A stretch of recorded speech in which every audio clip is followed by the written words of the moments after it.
It is my great pleasure to welcome you today to the second Oxbridge KTJ Debate Forum. This year's topic, globalization, appealing or appalling? Okay, well, I mean, there are loads of examples which we just don't have time to go on. But the point is that globalization and our global society, if it continues to be shaped by power and privilege and not by community, which is what we need, the promise of globalization will never, never match the reality of the consequences that we find.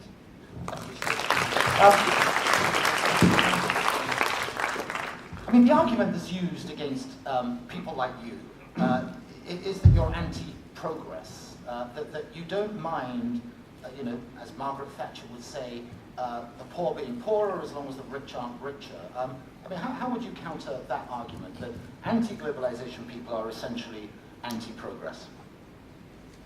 We are at the beginning of a massive process of globalization that I will argue holds huge potential for the development of the future of the world.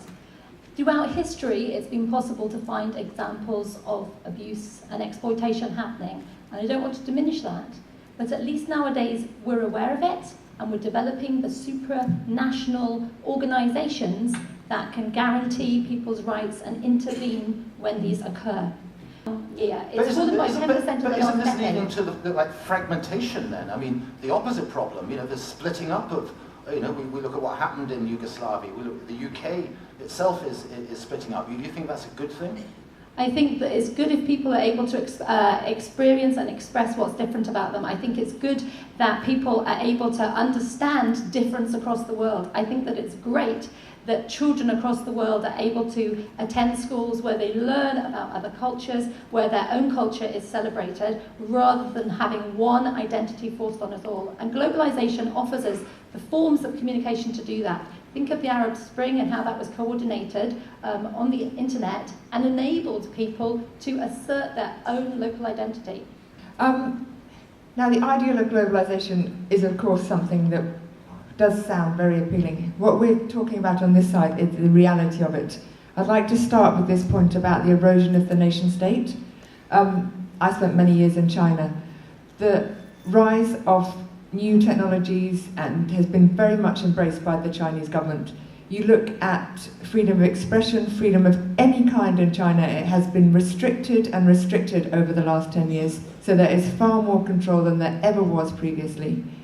If you look at, for example, you're talking about how there's a great divergence of opinion, of cultures. That is maybe on some levels at the same time you have a very strong dominant cultures coming through. So you get things like Gangnam Style gets 1 billion hits on YouTube. So we get an actual narrowing of what is available that people actually watch. Just to rebut on a couple of comments made by our opposition, particularly with regards to openness in China, it is through the pressures of globalization and the communication channels that we have today that the Chinese government or the Beijing authorities publish the air quality listings every day.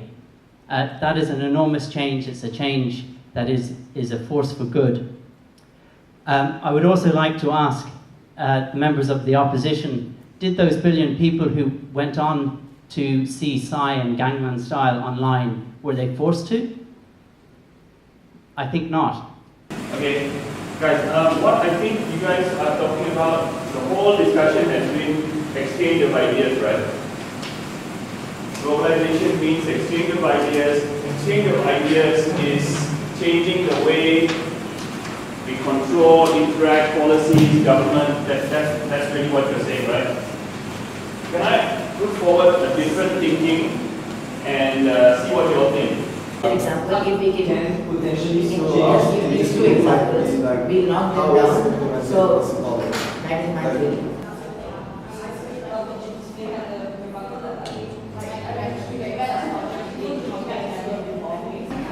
All narrow down into all thinking the same thing. So the road is united, the river is getting narrower and narrower. What example of your problem? Because maybe you can't get the iPhone, you get the Chinese iPhone, right? And you can still experience technology. If you don't have globalization, all you will have is Apple. Yes. Right? Yes. Okay. It's always been there, will always be there, and we continue to say that, yeah, this is we is here today, it was here yesterday, will continue to be. That argument, you need an example, and then you need to close it out. Right? Think about how you would do that in 90 seconds. There needs to be someone who takes the points made by the other side and challenges and tries to knock them down. So who feels good about being number 3? Because that's the one that's a bit different. In Canada, 2% of their film industry is Canadian films, and 98% are American. Pop culture is dominating the world, and as a result, we are losing our own identity and originality. Ladies and gentlemen, we as a team believe that globalization indeed has an appealing effect on arts and culture on individual countries. We believe that globalization is not Americanization. However, we believe that it is a recognition and the encouragement of interaction between nations and countries. The opposition has clearly clashed head-on with us by saying that we will be exposed to new cultures and we will be inspired to learn our own culture when we are exposed to other people's culture. Ladies and gentlemen, this is a totally unproven fact in today's world. Simply stating, when you want better education, you must pay more for the education, and this causes inequalities in today's status quo. Why? Because only the rich could afford for a higher level of education, and the poor must work hard to find a sponsorship, and only a few, and there are only a little more sponsorship available, and the rich could easily get into the higher level of education. Let me talk about two things. The dilute of culture. Do you see that when these things come, they will dilute the culture? The fact that culture is close to heart, that we live in a community which glorifies the culture. How can you prove to me that learning British history for 2 periods can change me, making sure that I eat fish and chips for the rest of my life? The thing is, ladies and gentlemen, I would go back home, eat rice, I will still have to wear my baju Melayu during Raya. The culture will still be there. First of all, I'd like to highlight that globalization leads to laziness, which would eventually deteriorate creativity in communities. One point that I would like to show is that now problems in the world have become borderless. How a common problem is worked on by everyone all around the world. You can take, do you believe that you have a right to clean air? Do you think that a multinational corporation should be able to block that right? Do you want your life to be controlled by a multinational corporation? Do you want your life to succumb to, do you want to be ruled over by somebody who doesn't even know your culture? Then join us. No man is an island.